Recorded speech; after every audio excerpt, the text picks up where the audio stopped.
Hello, Miyokisko. Hello, hello, hello.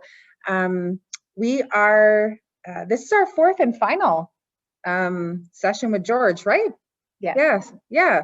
So we're gonna go out with a bang here, you know. George is gonna tell us the wickedest, deadliest stories you've ever heard. They're just gonna blow your mind. Ask some real hard questions. Ask the hardest questions. Anything you want to know today. George said he's got it. He's got the answer.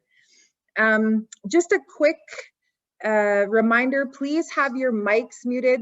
You're more than welcome to have your cameras on. We want to see your faces, but please have your mics muted.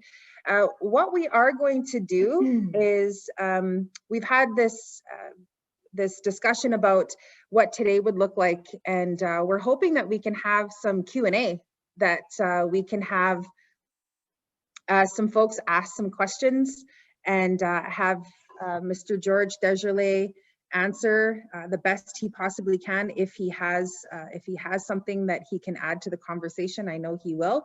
But yeah, or if you have questions for Terry and I about how often I work out and my hey, let's talk about diet, George. We're talking about cheating on our diets. I'm not on a diet, but anyway. Okay, do you want to add anything while I'm just talking away here? I'm in a good mood. I had a real good sleep. I'm glad. I've been up till about 3 and 4 in the morning every night writing. So I had a good sleep too. Don't really have any words right now, but so what we'll do, I'm just admitting people as we are going here, that maybe we'll hand this over to George. And again, we want to just have a really informal conversation and give people the opportunity to have a conversation with us and with George. So we'll hand this over. My name is George Desjarlais. I'm from the Frog Lake First Nation, and I currently live in Enoch or Muskegee. Over the last few weeks, we've done a few different sessions around star teaching, star blanket, and we didn't really have a plan today for what we were going to do, because sometimes as we've been doing these sessions, we found after the session we sit around and then those conversations are totally different. And sometimes going without an agenda is the best way. And I told Terry, I tell her, or Amber, why her eyes are brown. And if anyone has any questions, they can just ask in the chat. And like Amber said, if I feel confident with an answer, I will try answer to my best of my knowledge. The first thing I want to start out is that I'm always thankful for the opportunity to speak with a webinar or a Zoom meeting. Our people have done this for thousands or hundreds of years since European contact. We've adjusted to the challenges around us, and COVID is being one of them. And yeah, first thing, I'll just start out with a little story about Wasaki Chuck. And Wasaki Chuck is Kistesino, our big brother. A lot of our teachings come from him, and a lot of the animals got their roles in nature from Wasaki Chuck. And Wasaki Chuck, as he roamed this earth, there was a wolf that would walk with him, Chachagayus, or shaking tail. And they would walk and walk all over Turtle Island, and they would see the animals, the waters, the plants. And one day we have this tradition in Cree communities where if you're wearing a set of earrings or a necklace or moccasins or a shirt, and if someone says to you that they like what you're wearing in the language, if you honor that, you could give that item up for them. And that's part of this story. And so this wolf knew Wasaki Chuck would honor his request if he said, "Oh, I like what you're wearing." And Wasaki Chuck wasn't the smartest at most times. He too could be tricked. And this wolf was walking alongside Wasaki Chak, and the wolf was just looking up at him. And Wasaki Chak had these beautiful blue eyes. And the wolf is thinking, I want those eyes. I love his eyes. My brother has beautiful eyes. So they would walk and walk. Saki Chak started to tire. So when you tire, you start to, your mental capacity diminishes. So anyways, Wasaki Chak was leaning on this big spruce tree. And the wolf looks at him. And in Cree, he tells him, I love your eyes, brother. So Wasaki Chak was kind of taken back by the comment and then said, oh, you love my eyes. Now I have to honor that and give them to you. So Wasaki Chak took his eyes out and gave them to this wolf. And that's why wolves have blue eyes now. Anyways, now Wasaki Chak had no eyes. Oh, my brother, he will help me. You guide me, you walk with me. So the wolf told him, well, just hang on to my fur and I'll walk and you follow. So this didn't work out too good. They started to walk and Wasaki Chak obviously had no eyes anymore. So he started to trip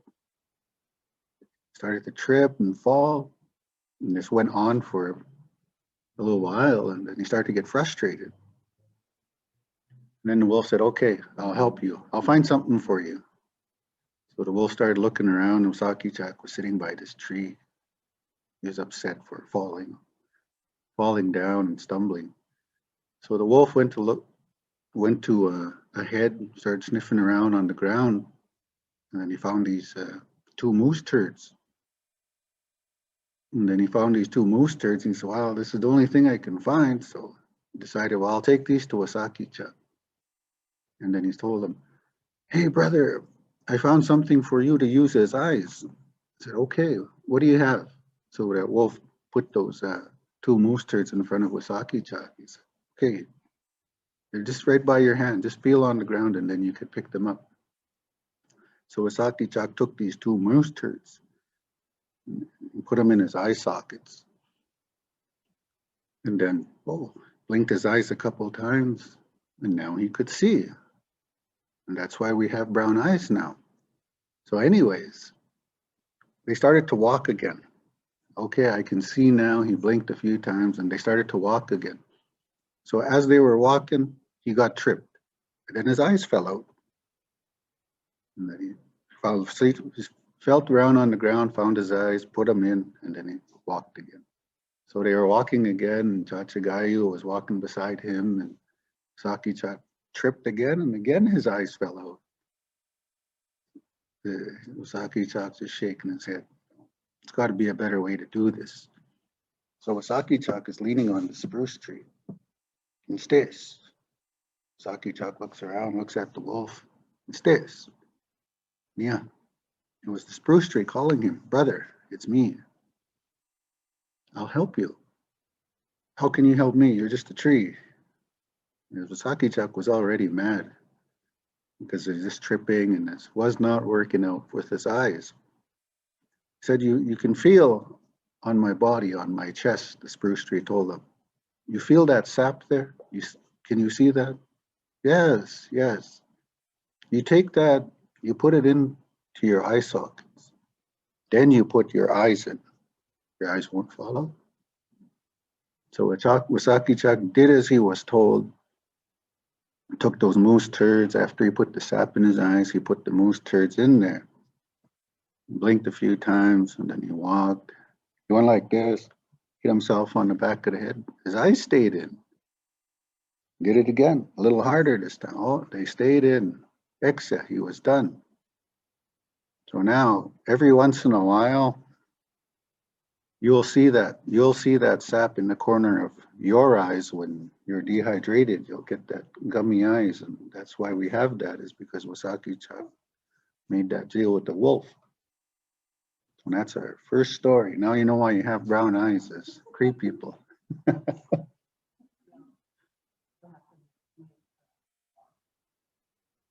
Oh, mute.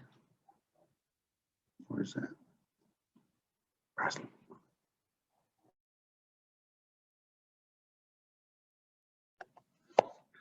I woke up with a lot of sap. Just real sappy eyes this morning. I've never heard that story before. Neither have I. So thank you for sharing that. So we have moose turd eyes, me and you. Real moose eyes. Oh, moose eyes. Do we have any questions from anybody in the chat, in the room that is joining us today? I'm gonna check in here for you. Aiden has a question. I think we have a question coming from Jessica and Aiden. Do I just say it out loud? Yeah. You said this Earth, and I know there's a bunch of exoplanets of like that could be habitable. So is that what you kind of meant by this Earth? Is you're implying that there's other Earths too? Good day, and thank you for your question. When I refer to this Earth, I refer to as Turtle Island or North America, and I guess what we know as Canada now. But when Wasaki-Chak was here on this Earth, it was referring to Turtle Island, and he covered a lot of it during his time here. When we did the medicine teachings, did we talk about the story of the bear and the girl?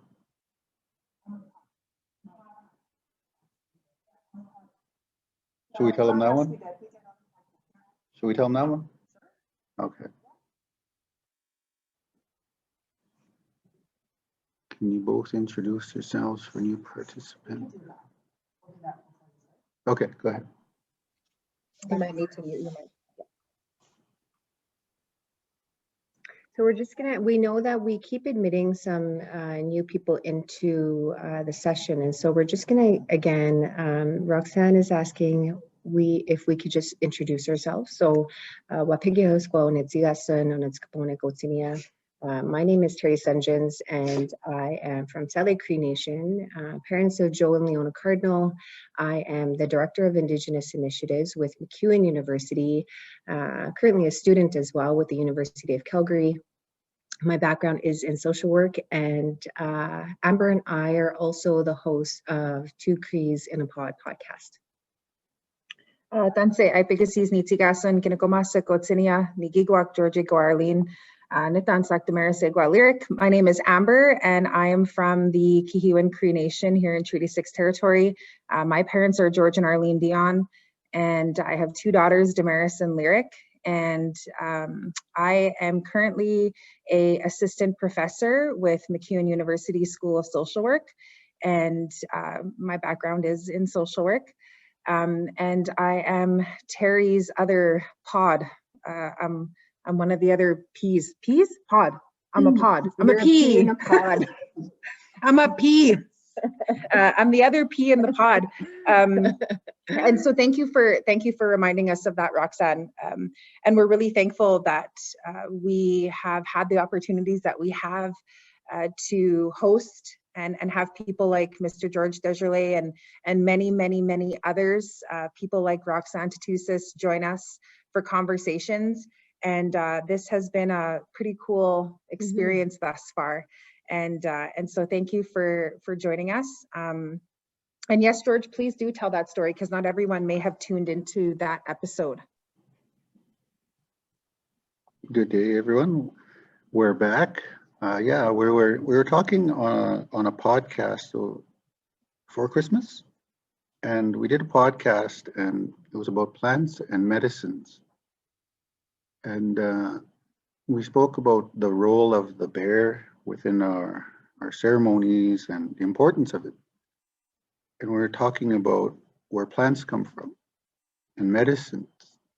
And when we translate the language, we lose a lot of that meaning, the intent or the spiritual intent of the word for Musqua.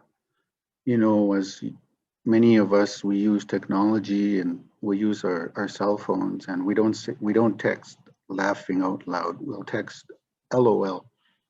And over the years, that's what is happening to our language.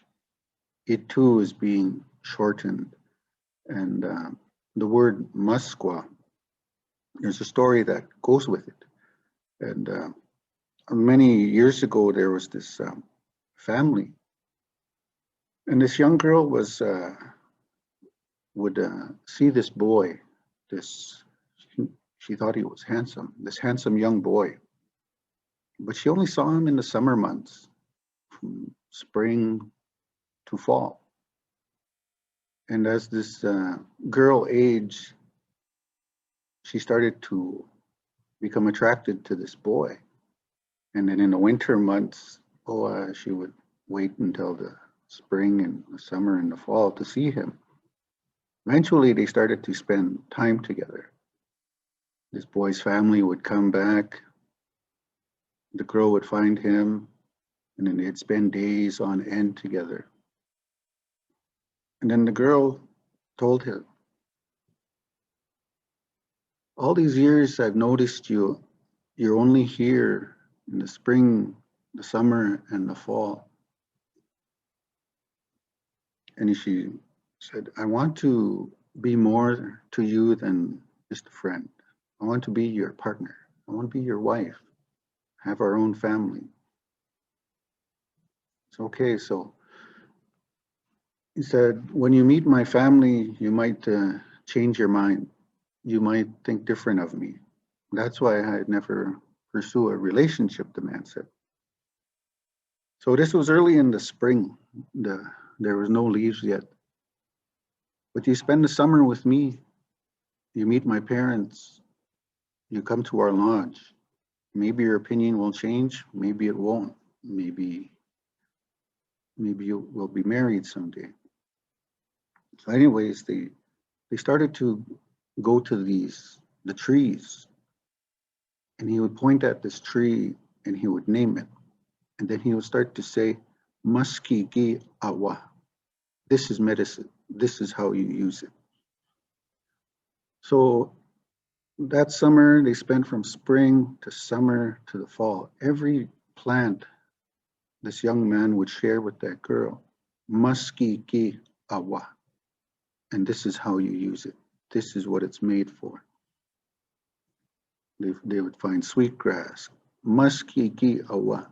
And you tell her how to use it and how to make it. Any plant that's out there, this young man showed this girl, Maski gi awa. So come time for the leaves were starting to change color. And this girl said, well, I still haven't met your parents. I want to meet them before you go back. Well, come to our lodge, this young man said. So they walked to the boy's camp. His parents were there. And she didn't see a lodge. She was expecting to see some sort of teepee or dwelling that they lived in, but this boy was just standing by an uprooted tree. And he looked at this girl. He said, okay, we're here. And she's looking around. Okay, where's your lodge? Where are your parents? What I'm about to show you, he said, is why I never brought you here before, because it will change how you think of me. It may change how you think of me now, and I'm okay with that. So this young man went to the entrance of that lodge and he said, after we go in, there's no turning back. So anyways, he stepped in, and as his foot crossed the doorway to the lodge, it became fur. His other foot went into the lodge and it too became fur, black fur with paws. And then he went right into the lodge and he became a bear. Now, the girl, she did the same thing. She followed him, but she remained human. And these are my parents, he started to say. And he introduced the girl. Parents introduced themselves. And then this girl decided that, yes, this is what she had wanted. She wanted to remain with him. But all throughout that time, every medicine this young man taught that girl, she taught her people. So now every time the significance of those bears is important, because not only is it that word muskwa, muskikiwa, the bear is more of the gardener that takes care of all these plants. And there's another story that we had told prior that talks of this. And it's just making those connections for the language and how much we lose when we share, I guess, in English. But I was told that I have the benefit of walking in both worlds, because I was raised speaking English. I went to school and I learned English, but I also stayed and learned Cree and stories through ceremony. And now I'm able to make those connections for people easier. Question time? Oh.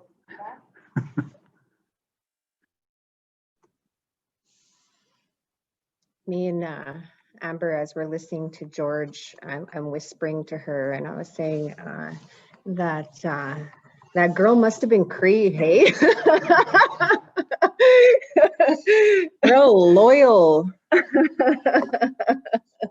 Just following him around. I want to be with you all the time. I don't care what you look like. I need to meet your parents first. Take me to your lodge. Must have been Cree. Holy. You know how us Cree girls roll.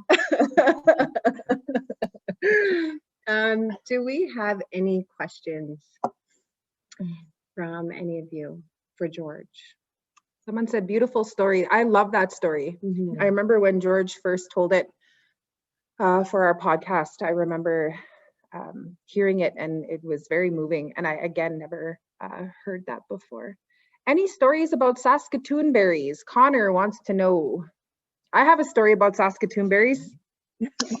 When George was hitting himself on the back of the head earlier when he was telling that story about brown eyes, I remember when we were kids, my grandmother, my cookum, she would take us out to go Saskatoon berry picking behind her house. There was this trail, and there was all these Saskatoon berry bushes there, and we would go out with her, and she would wear an apron, and she would just shake the tree, and they would just come off. They must have been scared of her. They were like, holy, okay. They would come off real easy. And then the rest of us kids, we would have to sit there and pick them. And I remember my cousin / brother, Aaron, he was always a troublemaker. Still is a troublemaker, that one. And he stuck 2 Saskatoon berries up his nose real far when we were picking. And my grandmother, she was kind of like, she was real kind, but she was rough when she needed to be, right? And she was just hitting him real hard on the back of the head, trying to get those berries out real hard. I'll never forget that. She was just hitting him. Oh, so there you go, Connor. There's a teaching about Saskatoon berries. You don't put them up your nose. Right. Okay. I don't think I told this story when we did the podcast, but I had mentioned it when I told the story about the bear or the boy and the girl, Muskigiawa. But this is another story, and it has to do with medicines. And it goes way back. Again, Turtle Island was being formed, and all the animals were getting their roles and jobs to do throughout Mother Earth here. So all the animals were gathered, and we're giving out these jobs to different animals. And then we said, we need someone to help us with the plants. No one stood up right away. Looking around the crowd of all the animals, all of a sudden, Wagayus, a young bear, he stood up. A Pasagonipo muscosia, he rose from the grass. Nia, Wagayu said. He said he would help. I will go to the land where the Mr. Sagaiganak, the big lakes, and I will go and make sure the plants grow, the flowers bloom, the berries ripen. I'll do that in the east. Again, we still need more help. So this time, Cascatil Masqua, the black bear, Ipasagunipo Mascosia, he rose from the grass. Nia, Itotian Sawanuk, I'll go to the south, and I will make sure the plants grow, the berries ripen, and the flowers bloom to the south. So them two areas were covered, the east and the south. We still need more help. This land is so vast. So again, they look through the crowd and then Osao Masqua, Ipasago Nipo Mascosia. The grizzly bear, he rose from the grass too. Nia Itotian, Asiniwachi. I will go to the mountains and the west and make sure all the plants grow, the flowers bloom, and the berries ripen to the west. Well, those three directions were taken care of, so now it was to the north. We still need more help in the north. Now, they looked around the crowd of the animals. Wapi Masqua, Epasago Nipo Mascosia, the white bear had rose from the grass. I will go to the north and I will make sure the plants grow, the flowers bloom, and the berries ripen. I will do that to the north. But now, when my brothers, Wagayus, Cascatil Masqua, and Osao Masqua, when they're asleep, I will stay awake. I will stay awake and make sure nothing happens to it, so that every year in the spring, my brothers will awaken, and the plants, the berries, and the flowers will all be ready in the four directions. So that's one of the other stories I heard, and I thought, well, I better share it because I mentioned it.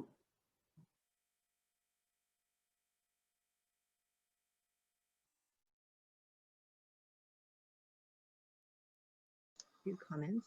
One of the comments, George, was if you are available to do more sessions for other groups, sharing teachings like this online. So we will maybe connect. It's from Milton to Tusis, so we'll connect the both of you for that. And also, Milton, you can find so we do record these Zoom sessions, and so you can find the recorded Zoom sessions on the Kihiwatsin page as well at MacEwan University. So we can also send that link to you as well, Milton. Paige had a question in the east direction. What type of bear was looking after that area?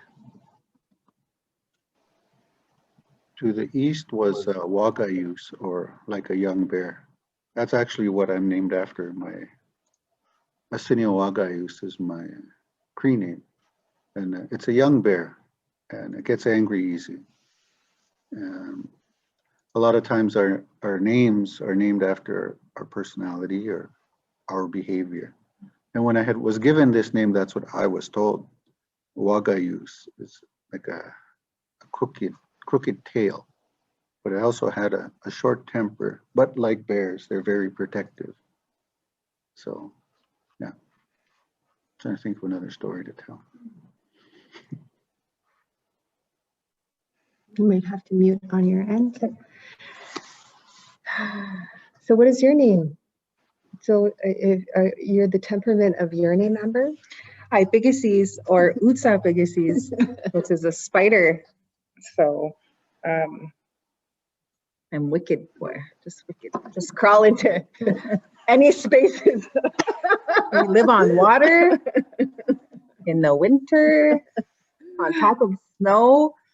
Yeah, and it's interesting because I think that, and George, maybe this is something that we could touch on too, because we talked with, for those of you who have not had a chance to tune into our episode with Dr. Michael Hart, that was released on Sunday. Mm-hmm.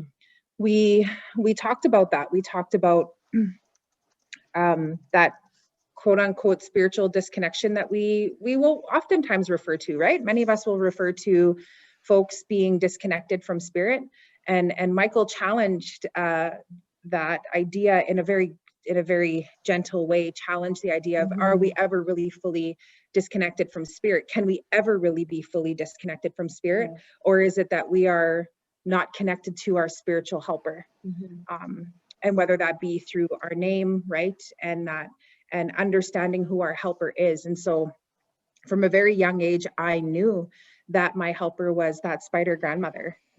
But I didn't fully understand it until I was in my early 20s, where I really understood the role of that spider grandmother, where I got the teachings, I sat down with people, I asked about it, and then I started to understand who my helper was and what my role was in relation to my helper and what my role was in this world. And I take that very seriously. And so I think, when we think about, again, that disconnection to spirit, it may not be a disconnection to spirit, rather a disconnection to understanding and recognizing spirit and recognizing who our helper is. Yeah. Tell people what your name is. My name translates to White Eagle Woman, and that was given to me in ceremony in a Sundance by my father, and blessed by the elders in that lodge. And I remember that as well, being taught in ceremony what that name meant, and I was quite intimidated at that time when I got it. That my father explained that I am given this name to help lead our people, and it was I at that time I thought, no way. And I think that's part of my own journey is in the work that I do, and ensuring that Indigenous voices are at the forefront of the work that we need to do within social work education, but just within education in general, and creating space for what I really believe is Indigenous education, and the learnings that we have within our lodges need to be parallel and up to par to Western education, so to speak. I think that we've been deprived of that for so long. Many of us have gone to public institutions majority of our life, from K to 12 in post-secondary. And, the things that I'm trying to research and understand is, and I know this having experienced ceremony in my own life, is that those lodges are also our schools, and they are also spaces where we have teachings and we grow in different ways that we can in Western education. And so that's my work, is just trying to and it's definitely something, the more that we learn about it, the more questions I have. So maybe I'll ask you, George, just take over that. I'm writing right now, so this might help me unpack a little bit. And I think that the thing is, when we talk about even, I get stuck in this box around, understanding ceremony, but talking about and writing about it. I could talk about it because that is, our way of understanding and learning from one another. But talking about it, there's some spiritual boundaries that I have to be aware of, and I have to be very respectful of. But I also understand that there's also this piece that I need non-Indigenous people, or people who haven't experienced ceremony, to grasp the importance of it and the importance it has in the lives of Indigenous people, that our children who are in care, our Indigenous children who are in care, have access to ceremony. They have access to these opportunities. And, you know, I place it back that, you know, would you deprive your child? Would you deprive your child to going to school? Kindergarten, grade 1, grade 2, you know, would you deprive any child? Would you advocate for a child to go to have, you know, their education in post-secondary? So as a social worker, shouldn't you be advocating for an Indigenous child to be having the opportunity to be educated in their own lodges, to be educated in our education? And we need to think about it in that way. And so I'm always trying to find creative ways of sharing it in a way that I'm also respecting the boundaries around talking about ceremony. Mhm. Do we have questions? There is, George, there is a question here. Jessica and Aiden asked, do you have any more stories? Oh, wait, sorry. Do you have any more stories about Jajakus? The cha-cha slide. Trying to read it, and she said spelling question mark, and I'm trying to say it. Cha-cha, the cha-cha slide. And then the wolf, and I have another question. It is about traveling while sleeping. So do you want to address those ones? And I'll type in the chat here. Traveling while sleeping. I see a question there regarding the Big Dipper and the Little Dipper. We had covered that, and it's recorded on the Star Teachings we had did earlier in February, with also another one regarding the Northern Lights.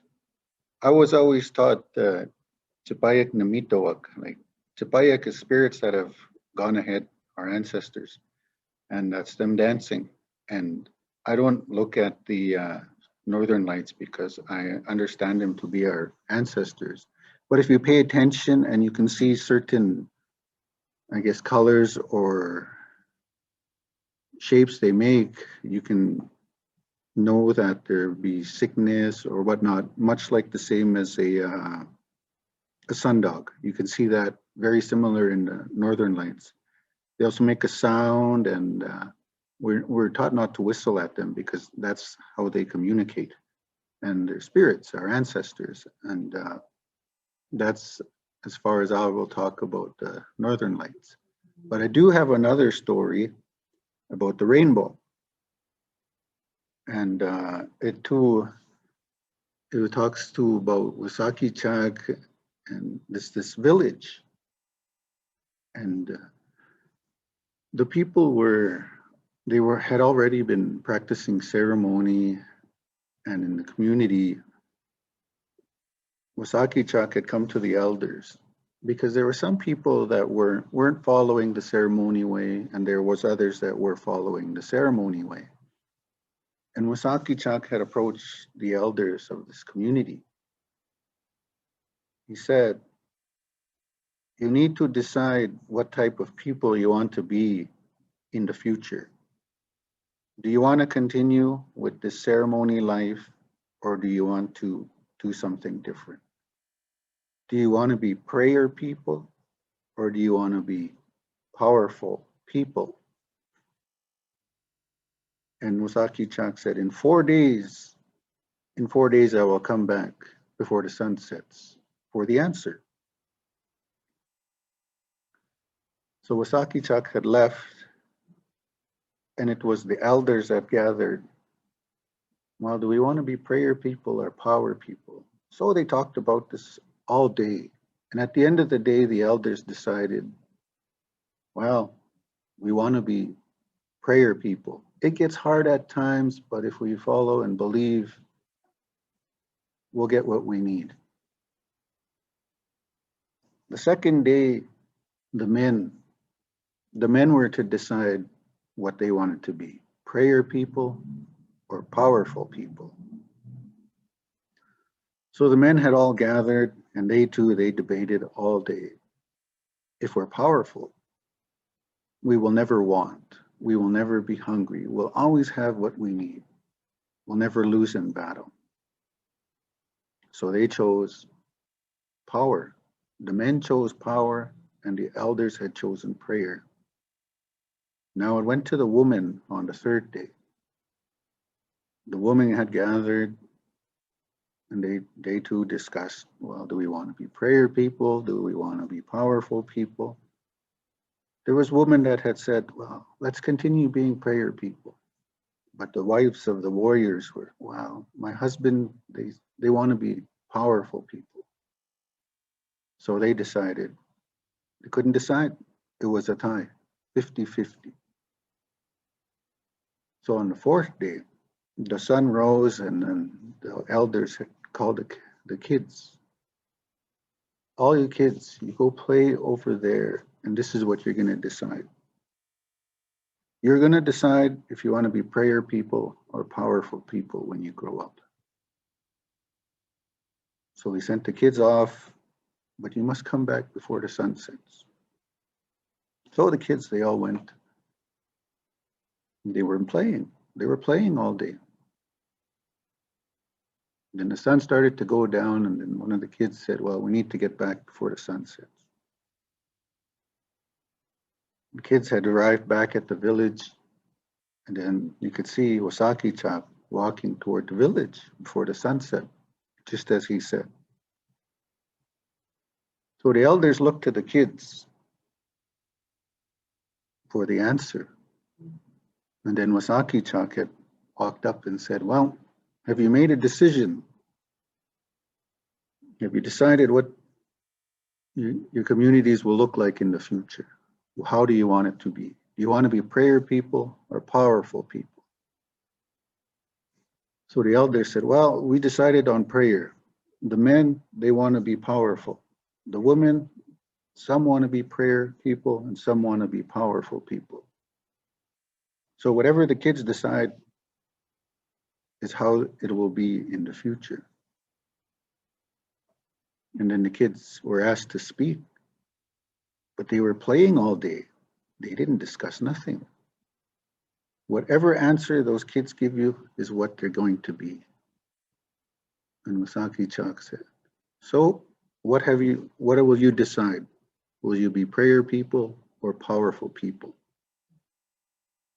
So the kids looked at one another, and then finally one spoke. We're going to be prayer people. We see our parents and our grandparents pray and ceremony. Sometimes it will be hard, but we will get what we need. So we'll be prayer people. And Wasaki Chak said, that is a good answer. You kids will always have what you need if you pray. On the other side of the world, they chose power, and they're going to fight for a long time. But I will always send you reminders that I am near. And Wasaki Chak waved his hand. He made a rainbow. When you see this, it will remind you that I am near. And that's why we have that rainbow, especially after new rain, because rain always brings blessings. And that's the story I know about Wasaki Chak and the rainbow. Is everyone ready for the quiz? Go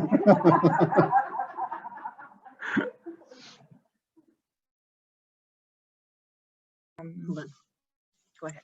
There was also a question, George, about can one acquire multiple names? Yes, they can. I know some people that have up to 4 names, and some people's name, like my daughter, at the end of her name it says Isquisis. And then the elder had told us when she has a child, Isquil, because she's a woman now. And that's how her name will change. But yes, there are people that have more than one name, and sometimes it's, if someone goes through a change in their life, they can get a new name too.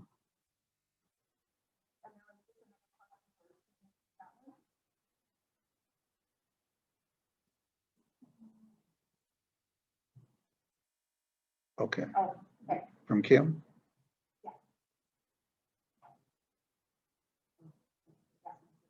Did we answer it? Okay.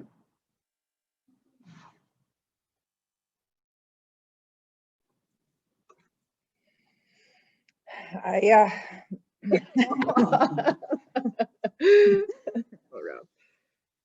And I think that again, it's because one of the questions that I have been asked by folks in the past is where can you get a name, right? And so I know that that answer will vary as well, and that there are we know that there are like nicknames that are, if you grew up around around the res. We have nicknames for everybody and everything. My gosh, I don't even know how many I had when I was small. And I still have uncles that will call me those nicknames from when I was small. And those are those kind of playful nicknames, and they have meaning as well. And those names are also about relationships. Those nicknames are also about relationships, and that's really important as well.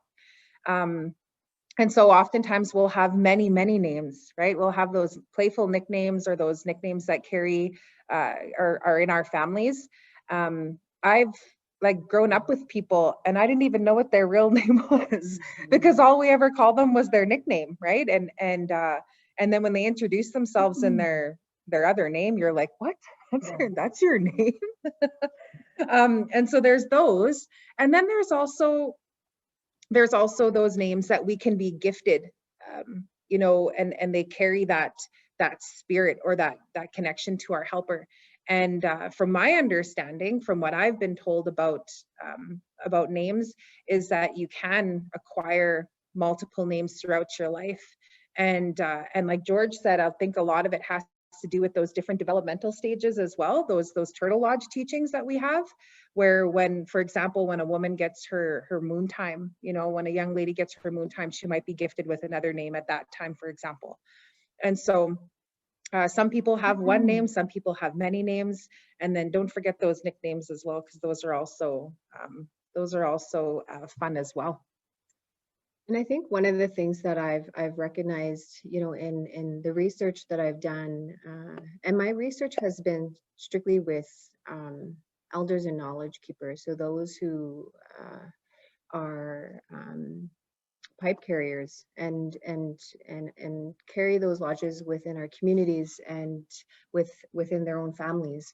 And one of the things that came up often in a lot of those conversations in those circles was that the importance of having a name, especially at a young age, and the importance of ensuring that those names are given to our children so that there is that connection that is made to their spiritual family, and our roles as parents and the responsibility that we have as parents to ensure that we are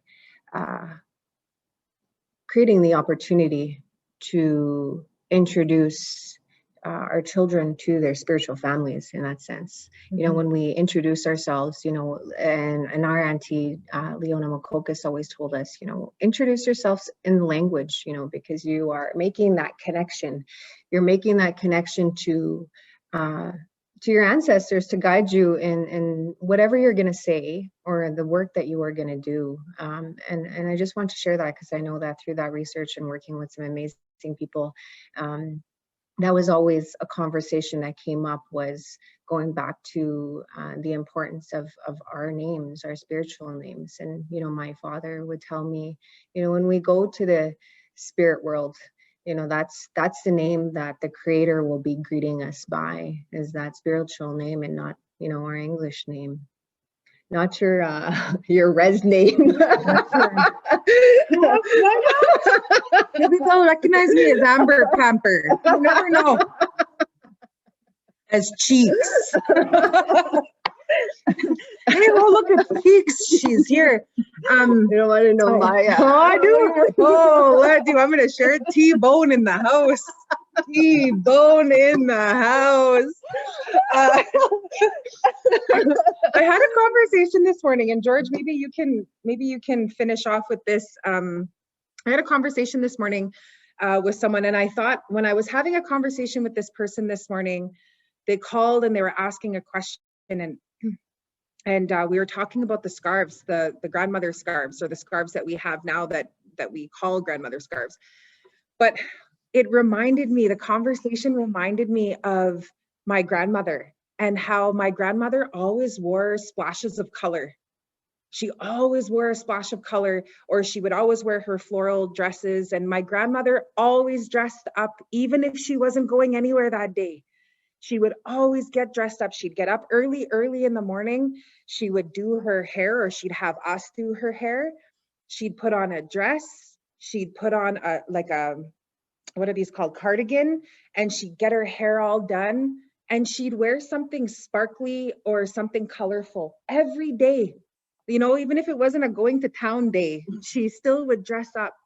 And there was something that I remembered when I was talking to this person this morning around that we are people. Yes, we're humble people. Yes, there's that teaching around humility, but humility doesn't equate to lowering yourself or by not expressing yourself through clothing, right? Or through how you dress. And I was talking about that importance of us showing up in our best selves every day, doing the best we can to show up as your best self. And so if that means, you know, the ability to, you know, have your hair done, you know, like combed, you know, no bugs, etc., etc. But wearing something that might be sparkly or a splash of color. And I remember my grandmother, and there was another lady, and her name is leaving me, and she talked about that's how our ancestors recognize us, is through those splashes of color.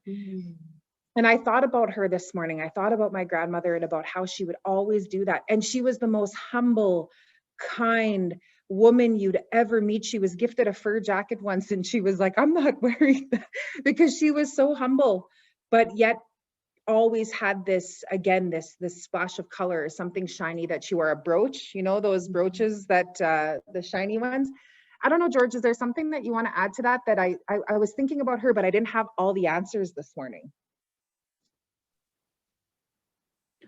Yeah, for myself, it just made me think of my grandmother, you know, and what they were doing is what we should do whenever we go to ceremony, because we don't own our life. We don't know what the day is going to bring, or what tomorrow is going to bring, or even if we're going to be here tomorrow. But to always dress your spirit up, to honor it, to dress nice, to look good, not so much to impress people, to let your ancestors know you appreciate that gift we're given, our body, our health. And I remember my grandmother always dressing up, even if she wasn't going anywhere. She always looked like she was ready to go. And, you know, it's not so much an appearance thing as it was more for showing the spirit world we're grateful for what we're given. And we see it a lot of times when we go to ceremony, everyone is dressed up, because our ancestors are going to see us, you know, they're going to be there, you know, try to look good, try to give thanks that way. But going back to when we're talking about relationships, we were just reminded this yesterday by my mother-in-law. We didn't talk directly, by the way. You know, we don't talk, just out of that respect. If we do have to talk, it's really, there's no one there to talk for us in between. And we try to honor that, just to respect for my wife and my mother-in-law. We don't talk. And she reminded us to keep those, that wakoto, and how we're related to one another in stays, simis, nimis, you know, that relationship. Instead of calling each other these European names, how we're related to one another, it really creates that attachment, that respect. Calling your older brother what he is to you, or your sister what she is to you, or your aunts, your uncles, and so forth. And I remember that growing up, I didn't know some people's names because they were always calling each other the Cree word for it. And it's going to be interesting to try and recapture that, because there's so much nicknames out there, like you said, and just to try and bring back that into that little bit into our family, that seamless, instead, just to have that spiritual connection, I think, if I might say that way.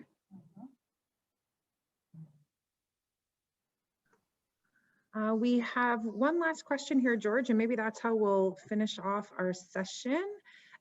Jessica says, my passion is including disabled folks in everything, disabled people in everything we do. I was taught that our intended community structures centered our disabled folks alongside children and elders, as well as in ceremony. Do you have anything to add to these teachings about how we honor or include our disabled people?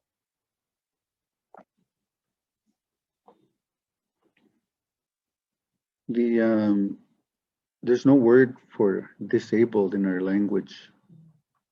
And I think that's one of the important things that we always talk about it. Like, I don't have the Western education that Terry and Amber have.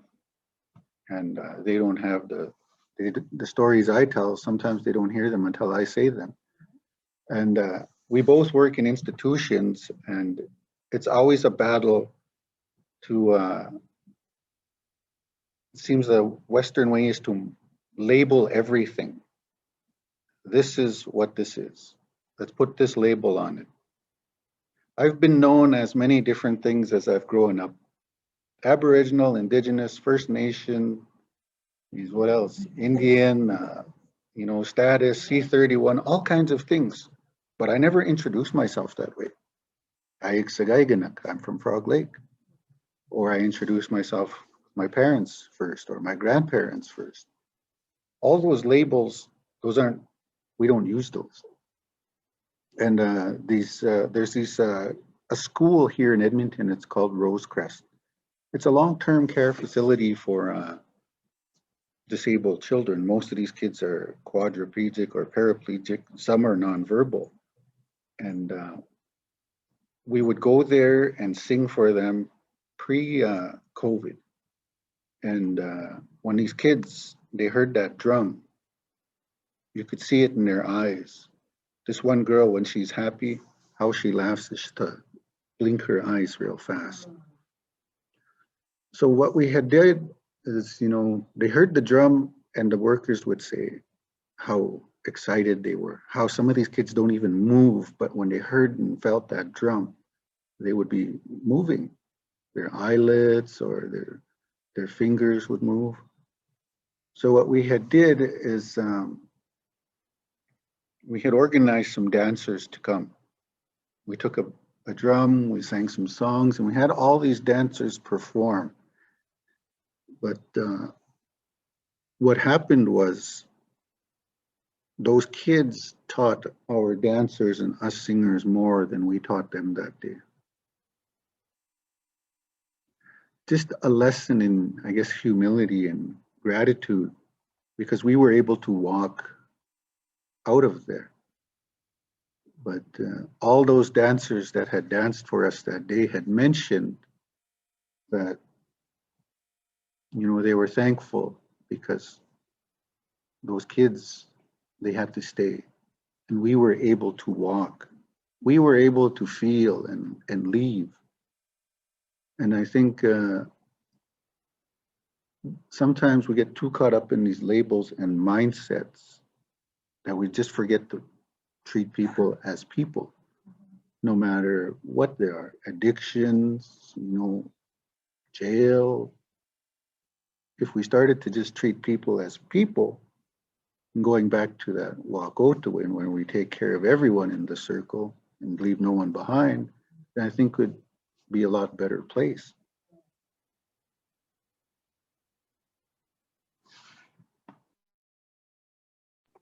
Thank you for sharing that, George.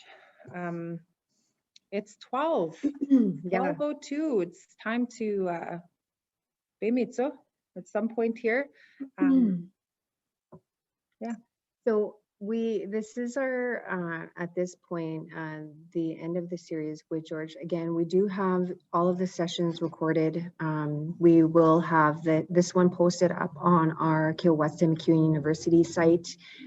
If there's a different way that you need to access it, then you can definitely reach out to us here at Kiowatsin. And we just want to give thanks to George for sitting with us this month and sharing his stories and knowledge with all of us. And so just very thankful. If you are free this evening at 5 o'clock, we are, Amber and I are also moderating a session with Dr. Michael Yellowbird at 5 o'clock, and you can find the information on our Kiowatsin site. And so we are just, again, just very thankful, and likely we will have George back. So thank you to everybody for joining us. Hi. Thank you. George, do you want to say anything?